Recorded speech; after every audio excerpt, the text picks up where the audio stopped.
بسم اللہ الرحمن الرحیم۔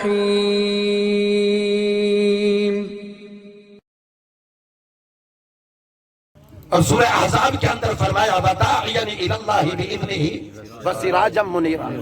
اب اللہ رب العزت ایمان کی دعوت دے رہا ہے، تو ایمان کی دعوت سے پہلے اللہ رب العزت فرماتا ہے اے محبوب دیکھیے تو صحیح اِنَّا أَرْسَلْنَاكَ، ہم نے آپ کو بھیجا شاہدہ، محبوب شاہد بنا کر بھیجا، حاضر و ناظر بنا کر بھیجا، مددگار بنا کر بھیجا اور گواہ بنا کر بھیجا۔ ایک تو یہ شان عطا فرمائی، اور دوسرا وَمُبَشِّرًا، خوشخبری سنانے والا بنا کر بھیجا، اور تیسری شان یہ ہے وَنَذِيرًا، ہم نے آپ کو نذیر بنا کر بھیجا، گناہوں کے عواقب سے، انجام سے، جہنم کے ہولناک مناظر سے ڈرانے والا بنا کر بھیجا۔ اور اے میرے حبیب صلی اللہ علیہ وسلم وَدَاعِيًا إِلَى اللَّهِ، اور اللہ کی طرف بلانے والا بنا کر بھیجا، بِإِذْنِهِ وَسِرَاجًا مُنِيرًا، اور سراج بنا کر بھیجا، یعنی اس سورج سے بھی زیادہ روشنی دینے والا وہ آفتاب نبوت بنا کر بھیجا، اور اس چاند سے زیادہ چاندنی دینے والا وہ مہتاب نبوت بنا کر بھیجا۔ مقصد کیا تھا؟ مقصد یہ ہے کہ اللہ رب العزت ایمان کی دعوت دے رہا ہے اور اپنے بندوں کو بلا رہا ہے کہ وہ کلمہ پڑھ لے، دائرہ ایمان کے اندر داخل ہو جائے۔ تو دائرہ ایمان کے اندر داخل کرنے کے لیے اللہ رب العزت اپنی بھی تو کسی صفت کو سامنے رکھ سکتا تھا، سمجھ آ رہی ہے نہیں کیا؟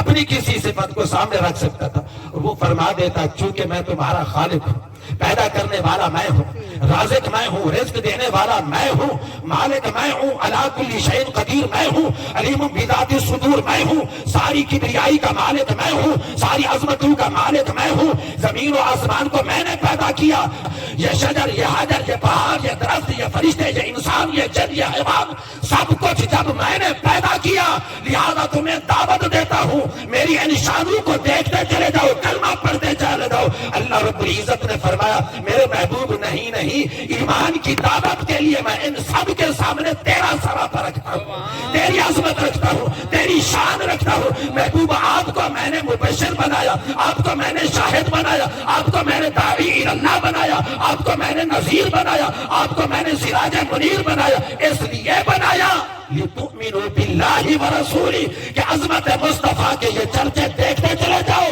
کلمہ پڑھتے چلے جاؤ۔ تکبیر، نعرہ رسالہ، تاجدار ختم نبوت۔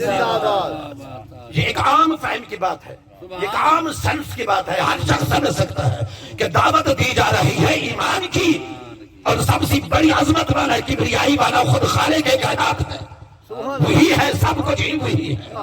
لیکن اللہ رب العزت نے اپنی کسی صفت کو، کسی کمال کو، کسی شان کو سامنے نہیں رکھا۔ جب ایمان کی دعوت دینے کی اور دائرہ اسلام کے اندر بذریعہ کلمہ پڑھنے کی دعوت دی تو اللہ نے آقا علیہ الصلوۃ والسلام کی عظمتوں کو سامنے رکھا اور فرمایا میرے محبوب کا حسن دیکھتے چلے جاؤ، کلمہ پڑھتے چلے جاؤ، میرے نبی کے فضائل دیکھتے چلے جاؤ، کلمہ پڑھتے چلے جاؤ، ان کے کمالات دیکھتے چلے جاؤ، کلمہ پڑھتے چلے جاؤ، اور ان کی عظمت شان، یہ سارا چرچا ذرا دیکھو تو صحیح قرآن میں کس قدر میں نے تفصیل کے ساتھ، تبجیر کے ساتھ بیان کر دیا کہ اب بھی تمہارا دل نہیں کرتا کہ جب میں نے اتنا شاہکار بنا کر کسی اور کو نہیں دیا، فقط تمہیں دیا ہے، کہ آپ بھی کلمہ نہیں پڑھتے، کہ آپ بھی اسلام کی ایمان کی دعوت قبول نہیں کرتے۔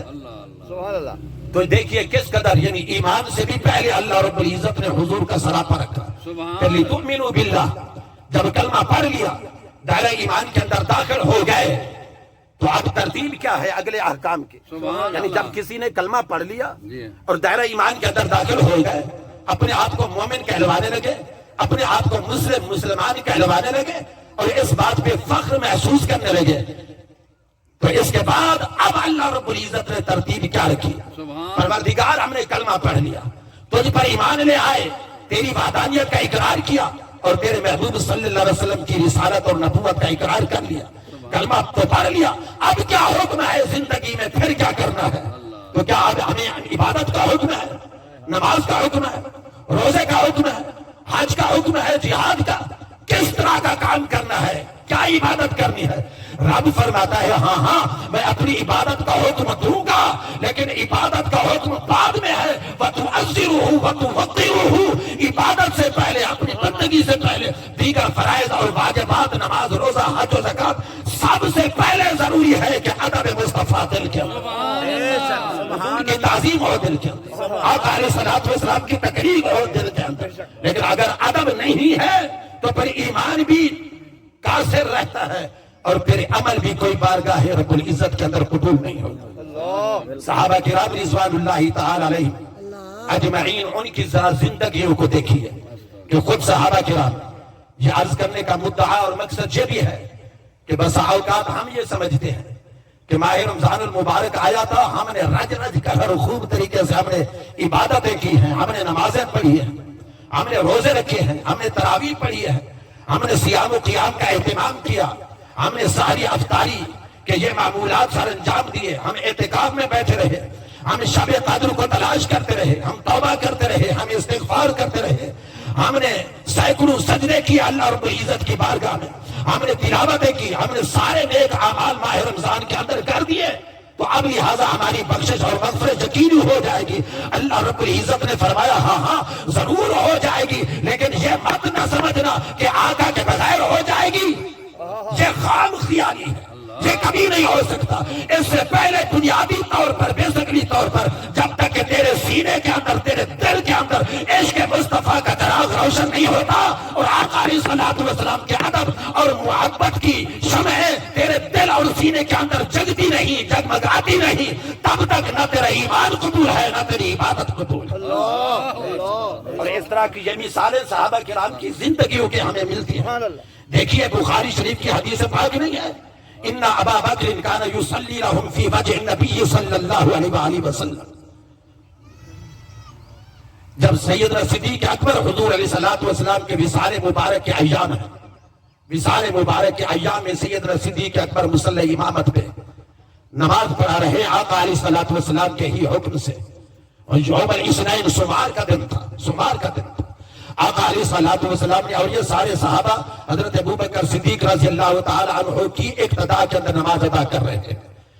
عین حالت نماز کے اندر آقا علیہ الصلوۃ والسلام نے اپنے حجرہ مبارک کا یہ پردہ ایک طرف ہٹا دیا، اور صحابہ وہ جو منتظر تھے کئی دن ہو گئے تھے، حضور علیہ الصلوۃ والسلام کی زیارت نہ ہو سکی تھی اور آقا علیہ الصلوۃ والسلام کا دیدار نہ کر سکے تھے، نماز باجماعت تھی، قبلہ رو کھڑے تھے، اللہ رب العزت کی عبادت ہی کی نیت سے کھڑے تھے، لیکن جو ہی آقا علیہ الصلوۃ والسلام نے جو ہی حجرہ مبارک کا وہ پردہ ہٹایا، صحابہ کرام کی نگاہ پڑی تو خود صحابہ یہ کہتے ہیں کہ وہ منظر کیا تھا، وہ سین کیا تھا، فکشف النبی ستر الحجرۃ، جو ہی حضور نے وہ یہ پردہ ہٹایا، ہم نے دیکھا کہ وجہہ ورقۃ مصحف، کہ آقا کا چہرہ انور کھلے ہوئے قرآن کی طرح نظر آ رہا۔ یعنی یہ ادب تھا حضور علیہ الصلوۃ والسلام کا کہ آقا علیہ الصلوۃ والسلام بھی آ جائے، ان کا چہرہ مبارک بھی سامنے آ جائے، تب بھی ہم قبلہ رو ہو کر کھڑے رہے، نہیں وہ عبادت تھی، ادھر ادب تھا، انہوں نے ادب مصطفیٰ کو ترجیح دی، اپنے ساروں نے اپنے رخ موڑ لیے اور کعبے سے پھیر کر کعبے کی طرف کر فَحَمَمْنَا أَن نَفْتَدِرَ بِرُؤْيَةِ النَّبِيِّ صلی اللہ علیہ وسلم، اور وہ سمجھتے تھے کہ عین حالت نماز کے اندر ہمیں خوشی اس قدر زیادہ ہوئی کہ ہماری نمازیں ٹوٹ نہ جائیں، لیکن آقا علیہ الصلوۃ والسلام نے ارشاد فرمایا کہ قائم رہو اپنی جگہ پر اور سیدنا صدیق اکبر کے پیچھے اسی طرح نماز ادا کر لو۔ سبحان اللہ۔ لیکن ضمن ایک بات اور بھی یاد آ گئی، یہ بخاری شریف کی حدیث اور وہ ابو داؤد شریف کی حدیث ہے کہ وہاں مسجد قباء والی جانب لوگوں کے درمیان ایک جھگڑا ہو گیا، قبیلہ بنی عامر بن عوف، ان کے درمیان ان کچھ لوگوں کے درمیان کلیش سا ہو گیا، تو جب وہ کلیش ہو گیا آقا علیہ الصلوۃ والسلام خود چل کر، حضور علیہ الصلوۃ والسلام نے یہ نہیں فرمایا کہ وہ جانے، ان کا اپنا کام جانے، ان کا یہ ذاتی اور ان کا پرسنل معاملہ ہے، نہیں، آقا علیہ الصلوۃ والسلام صلح کا کردار ادا کرنے کے لیے اور تا قیامت اپنی امت کو یہ صلح کا درس دینے کے لیے آقا علیہ الصلوۃ والسلام خود تشریف لے گئے۔ ادھر سیدنا بلال نے اذان دی، اذان دینے کے فوراً بعد دیکھا کہ حضور موجود نہیں ہے، سیدنا صدیق اکبر کی بارگاہ میں پہنچے، اے ابو بکر صدیق آپ حضور کی غیر موجودگی میں نماز پڑھائیں گے.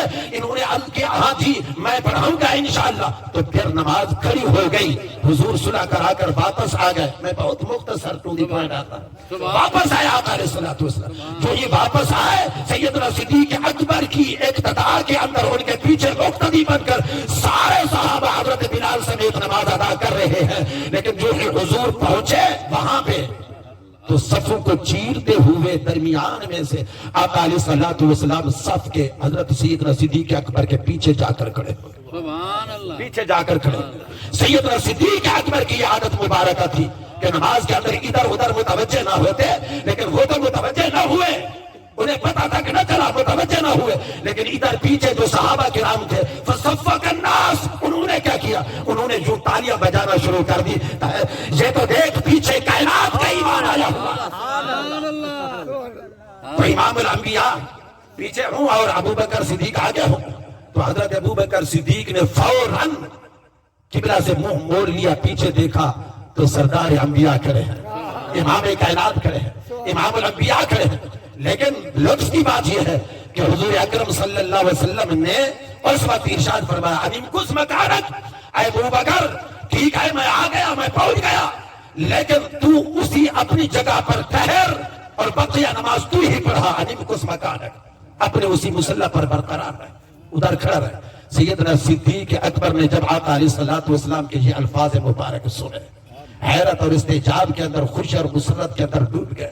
آنکھوں سے آنسو بہنے لگے اور اسی حالت میں فرافا یدیہ ہی سیدنا صدیق اکبر نے قبلہ رو ہو کر بجائے اگلی بقیہ نماز پڑھانے کے یوں ہاتھ اٹھا لیے اور ہاتھ اٹھا کر کیا پھر نماز پڑھانا شروع کر دی. فرمایا نہیں, فحمد اللہ علی ما امرہ بہ رسول اللہ صلی اللہ علیہ وسلم. اللہ رب العزت کی بارگاہ میں شکر ادا کیا, پروردگار عالم کتنا تیرا کرم ہے کہ آج تیرے محبوب نے اور کائنات کے محبوب نے خود ہی حکم دے کر مجھے مصلی پر کھڑا کر دیا. سبحان اللہ. سیدنا صدیق اکبر اس قدر خوش خوش ہوئے. سبحان اس قدر خوش ہوئے. لیکن حکم مانا, حکم کی تعمیل کی, لیکن پھر ثم استأخر, پھر پیچھے ہٹ گئے. پھر پیچھے جب ہٹے تو اب حضور علیہ الصلوۃ والسلام آگے بڑھے. آقا علیہ الصلوۃ والسلام خود مصلی پر پہنچے اور نماز پڑھائی. نماز مکمل ہوئی, سلام پھیرا. سلام پھیرنے کے فوراً بعد حضور علیہ الصلوۃ والسلام نے اپنا روئے سخن, روئے تابہ, رخ والشمس, رخ والضحیٰ اپنے صحابہ کی جانب کرتے ہوئے اور بالخصوص سیدنا صدیق اکبر رضی اللہ تعالی عنہ کی طرف متوجہ ہوتے ہوئے ارشاد فرمایا اے میرے غلام ابو بکر ما منعک ان تثبت اذا مرت. سبحان اللہ. یہ تجھے کیا ہو گیا تھا, یہ کیا سبب تھا جب میں نے ہی تجھے حکم دے دیا تھا, میں نے ہی حکم تو میں نے دے دیا تھا تو پھر اپنے مصلی پر کھڑا رہتا, نماز پڑھا لیتا. سیدنا صدیق اکبر نے دست بست عرض کیا یا رسول اللہ ما کان لی ابن ابی قحافہ ان یصلی بین یدی رسول اللہ. یہ ابو بکر کی مجال نہیں ہے کہ تاجدار کائنات بھی موجود ہوں اور ان کی موجودگی میں مصلی امامت پر پہنچے. اللہ اکبر. تو مطلب یہ ہوا کہ اس عبادت تو خدا کی تھی, مگر اس کے اندر اللہ رب العزت کے ان پیارے بندوں نے محبوب صلی اللہ علیہ وسلم کے ادب کو ہی مقدم رکھا.